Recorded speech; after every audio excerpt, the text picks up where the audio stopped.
If you've thought about buying these Vans grips and haven't pulled the trigger, I'm gonna tell you everything about these grips, from how they're made to what the pattern is, how soft the rubber is, to what colors they come in, and if they fit your bike. So hang tight, because I'm gonna go through everything and explain all the ins and outs about this grips.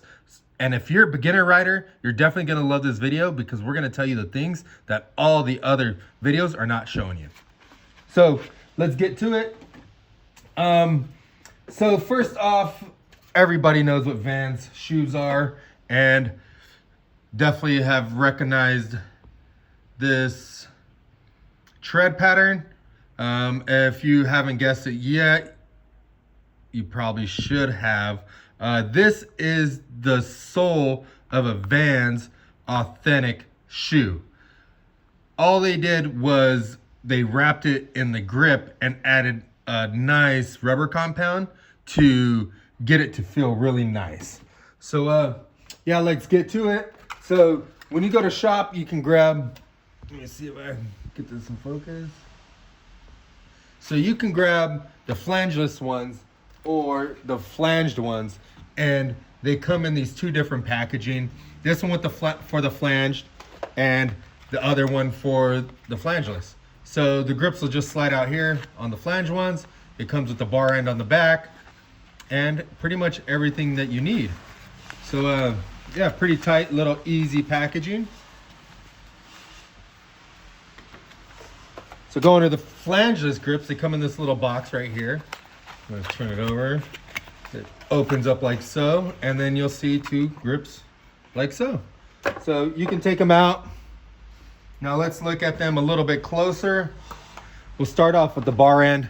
So if you're not too sure what a bar end is a plug that goes into the end of your handlebar, and it keeps the end of your handlebar from puncturing you when you crash or you hit your body with the end of the handlebar. So like, let's say doing a toboggan or something like that, or a bar spin and you miss, this bar end doesn't plunge right into you.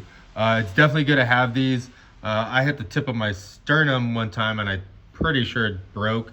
It was the worst pain ever. And if I didn't have these bar ends on, I would have probably snapped it off completely and probably would be bleeding or gashed myself really good. Even with them on, felt like I was dying. Very, very rough situation. So we definitely recommend bar ends. These are actually like a nylon bar end. So they're kind of soft, but kind of hard. So they don't last too long, but they last good amount where they're not gonna shatter. You don't want them too hard because they're gonna shatter. Too soft, they're gonna wear out pretty quick. But you could always get aftermarket bar ends, and it has this little Colt logo on here. It looks pretty cool. I don't know if you can see. Let me see if I can focus it. Yeah, you can see how it kind of recesses. It's not flat, it's actually recessed, so I think that's pretty cool. Now going to the grips, let's talk about the length. Everybody's always worried about grip length and how wide they should be. A very popular grip on the market is this one, which is the ODI long neck. This one here, if you look at it, is I believe a 135, and these ones are a good amount longer. These ones come in at 148 millimeters, maybe a little bit longer.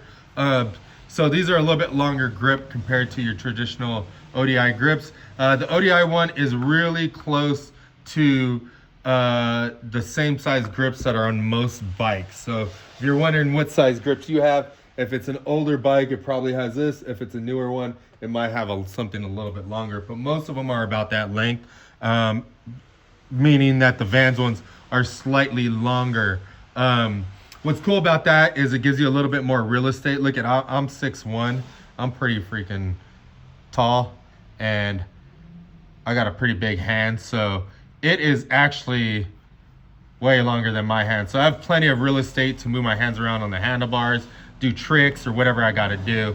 I think that's pretty cool. Going down to more of the pattern style and what's on the grip, I'm gonna try to show you some of this in focus. And I wish you could change, oh, you can change the lens on this freaking app. I got an app right now using the Blackmagic app.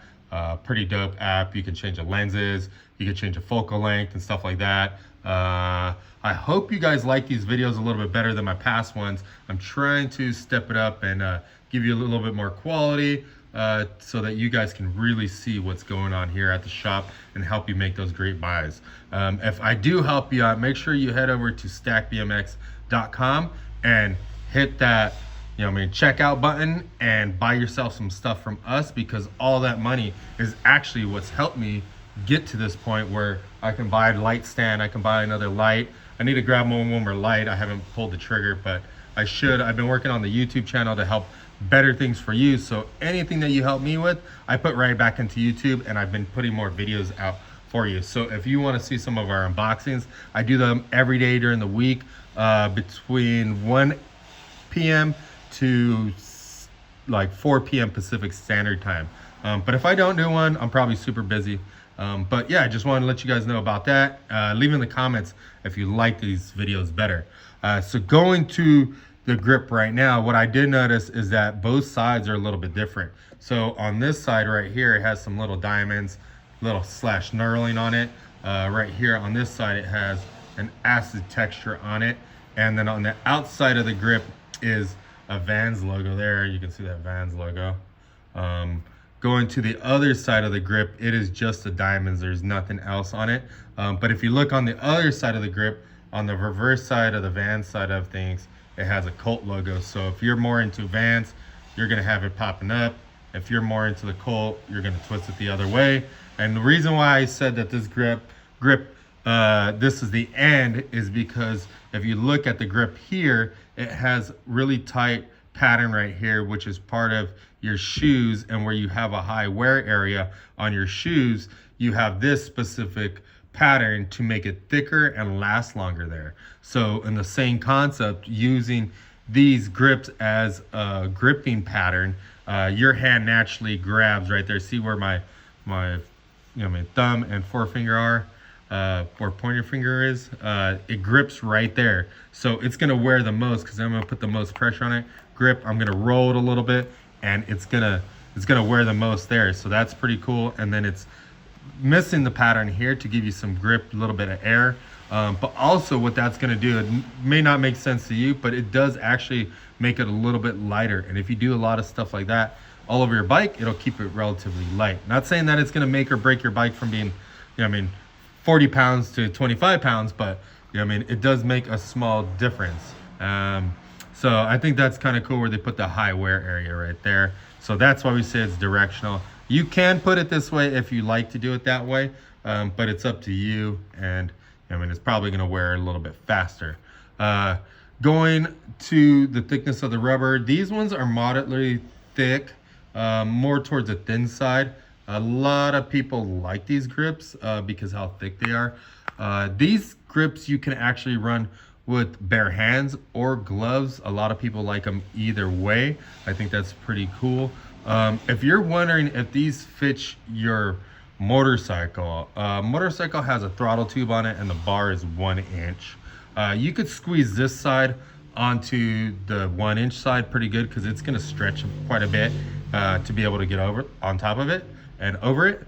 But on the throttle side, it's 1 inch, and then it has a plastic tube, like a tube that goes over it, and then the grip slides over it. So that's not gonna, this one's gonna be a real pain to slide over it. So I wouldn't suggest that. If you have like a chopper or something like that, look into the motorcycle style grips of these, and you can get those. But if you're riding a ATC, the same scenario, but you have a little thumb throttle, so you can still get these grips on there. They just look a little big, and sometimes they kind of look distorted. But like I said, you can still get them on there. Going to, if these fit your bike, let's say you don't have very much real estate on your handlebar, and these things are too long, but you love these grips, feel free to take scissors or a razor blade and modify it where you need to be. So if you have a twist shift on your mountain bike one side has a grip shift or something, go ahead and cut it with the razor blade. It's not going to affect it or change the strength of it, as long as you don't do like a little slit right here and cause the grip to split this way. But cutting this way, you should be totally fine. I wouldn't worry about it. It's not that big of a deal. The straighter line you can get, the better professional looking you will be. But it's just rubber. It stretches. You can stretch it and make it however long you want it to be. Pretty sticky rubber. So going to the rubber is a little bit different than most of the other rubbers. Let me show you here. So you guys are all looking at all these grips. They all look different, or they look similar, but they definitely feel all different. The reason why I can definitely say that this is true is because I actually worked for ODI for about 10 years. I helped their BMX program kind of take off. We started riding this grip here, which is a long neck XST. And then we slowly, later on, made the softy, which was this one. And this one pretty much took over this one.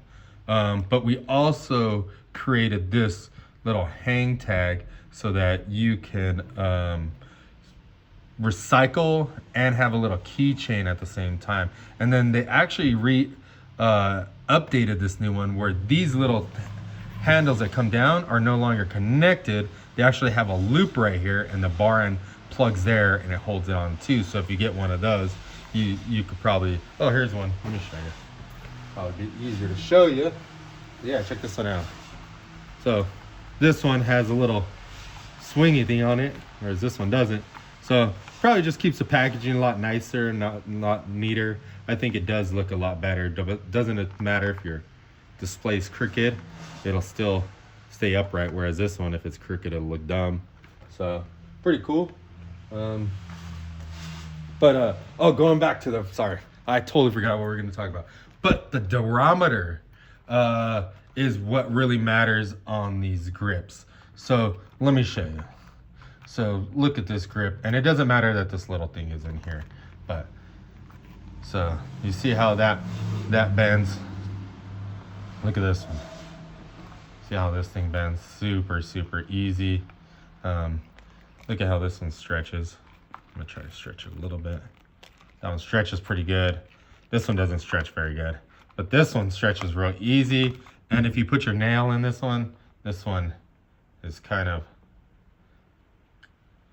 gummy. This one is not so gummy. It's a little tacky, but it's not crazy tacky. But these two Vans, and look at this one. This one is so tacky. You're definitely gonna love these grips. Mark this guy's words. You're gonna love them. All right. So yeah, if you dig these grips, head over to stackbmx.com, pick yourself up a set.